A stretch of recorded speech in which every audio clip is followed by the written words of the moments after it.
कमल please. जी thank you. बिस्मिल्लाहिर्रहमानिर्रहीम। बड़ी डिटेल में फैसल साहब ने बता दिया है। तो जहाँ तक स्टोलन मैंडेट की बात है उस पर खान साहब बड़े कंसर्न थे।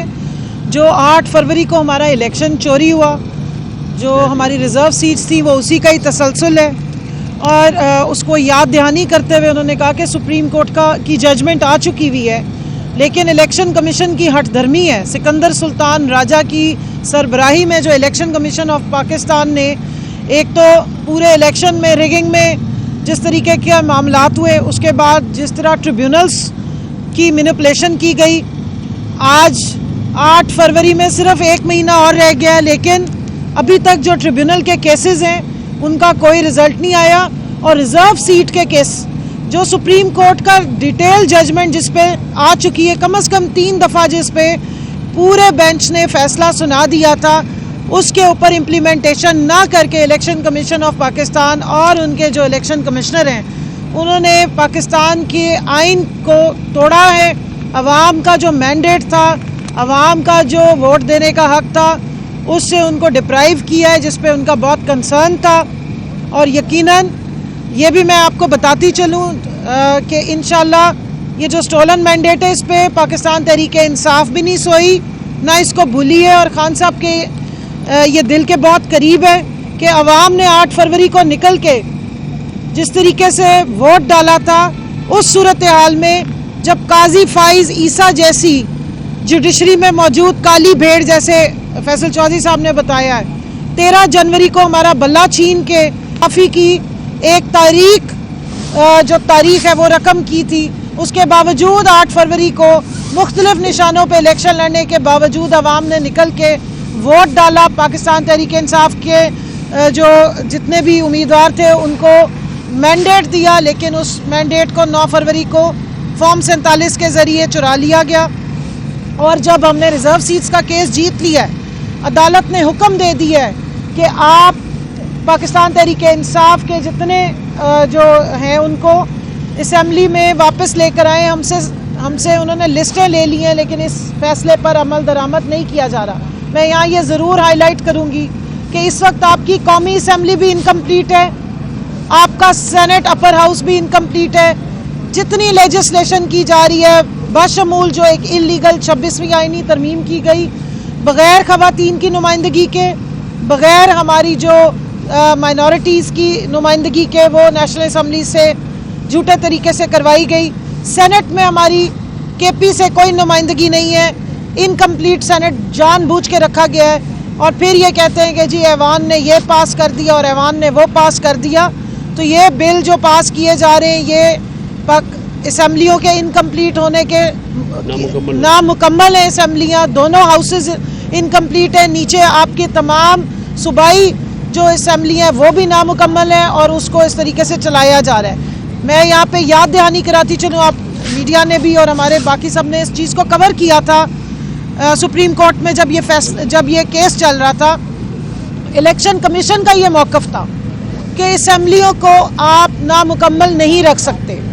असम्बली बग़ैर जो ख़वातीन की रिज़र्व सीट्स हैं और माइनॉरिटीज़ की रिज़र्व सीट्स के बग़ैर वो मुकम्मल नहीं है। इसलिए उन्होंने जो पताशों की तरह बांट दी थी दूसरी पार्टियों में हमारी सीटें, तो वो इसलिए हमने बांटी थी। लेकिन जब सुप्रीम कोर्ट का फैसला हमारे हक़ में आ गया, 3 महीने के बाद दोबारा वो फैसला आ गया, तो उसकी इम्प्लीमेंटेशन नहीं हुई। मैं यहाँ ये रिकॉर्ड पे बात लाना चाहती हूँ कि हमने कंटेम्प्ट की पिटीशन भी, एप्लीकेशन भी सुप्रीम कोर्ट में डाली हुई है, क्योंकि इलेक्शन कमीशन ऑफ पाकिस्तान ने अभी तक इसको इम्प्लीमेंट नहीं किया।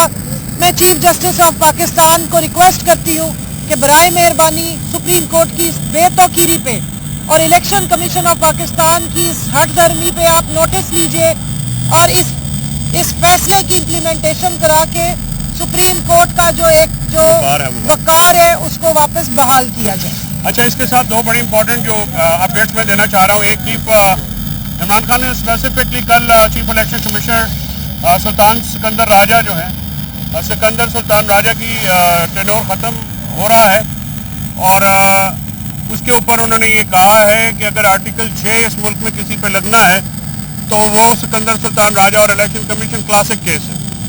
इन्होंने अवाम के मैंडेट को चोरी किया, अवाम के इलेक्टेड मैंडेट को सबवर्ट किया, वोट चोरी किए और काजी फाइज ईसा ने इस इलेक्शन फ्रॉड को जो है वो तहफ़्फ़ुज़ फराहम किया। हम 8 फरवरी को पार्टी को यह हिदायत कर दी गई है कि 8 फरवरी को हम ब्लैक डे मनाएंगे।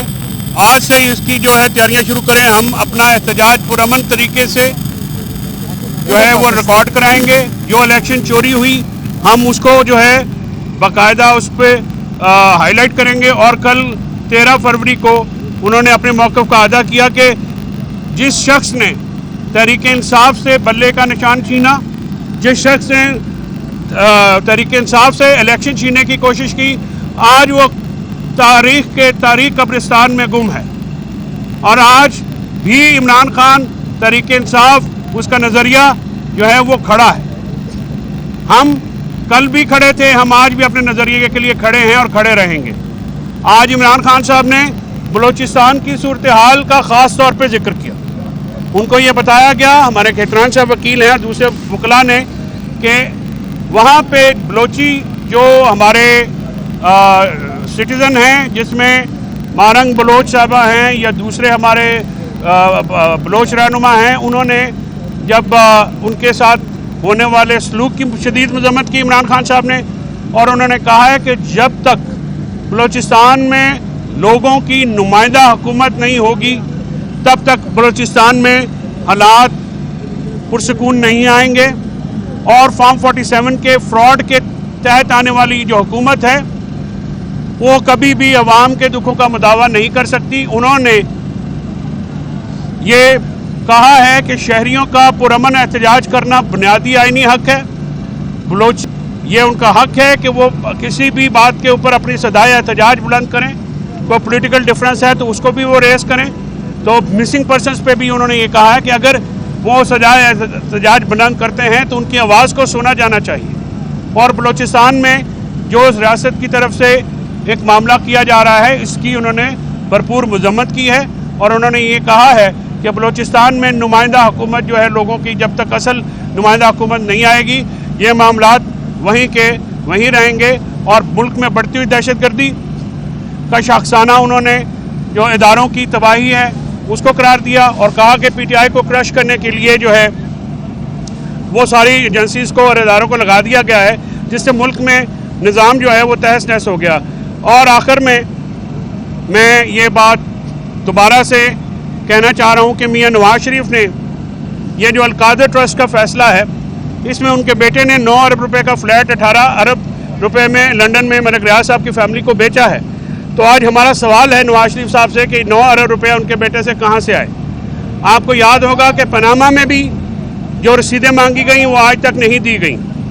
और काजी फाइज ईसा के साथ मिलके हुदैबिया पेपर में अरबों रुपए की मनी लॉन्ड्रिंग जो है वो भी माफ़ कराई गई। और नैब अमेंडमेंट्स को बहाल करके फाइज ईसा ने म्यूचुअल लीगल असिस्टेंस की जो लीगल हैसियत है उसको ख़त्म किया, क्योंकि उसके वो खुद बेनिफिशरी हैं। उनकी बाहर लंदन में जो प्रॉपर्टीज़ हैं उनका उन्होंने हिसाब नहीं दिया।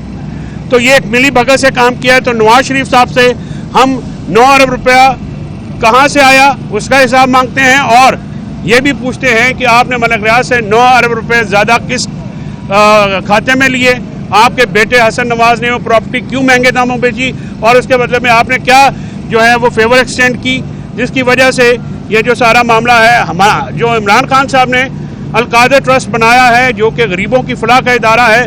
उन्होंने बिलावल हाउस या एवन फील्ड के फ्लैट नहीं बनाए, उन्होंने मुल्क से पैसा बाहर नहीं लेके गए, और उन्होंने सीरतुल नबी के लिए और तसव्वुफ के लिए और दीगर जो अलूम हैं उनको पढ़ाने के लिए एक यूनिवर्सिटी कायम की, जिसमें गरीब तलबा जो हैं वो वहाँ पे पढ़ते हैं।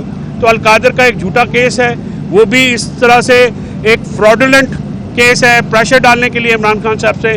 और इमरान खान साहब ने ये आज दोबारा अपना अंदिया दिया है कि PTI और इमरान खान साहब जो हैं तहरीक इंसाफ का एक एक रुकन जो है वो अपने हक़ के लिए, आइनी हक़ के लिए, कानूनी हक़ के लिए लड़ता रहेगा। और इंशाअल्लाह आखिरी दम तक हम जद्दोजहद जारी रखेंगे। Thank you.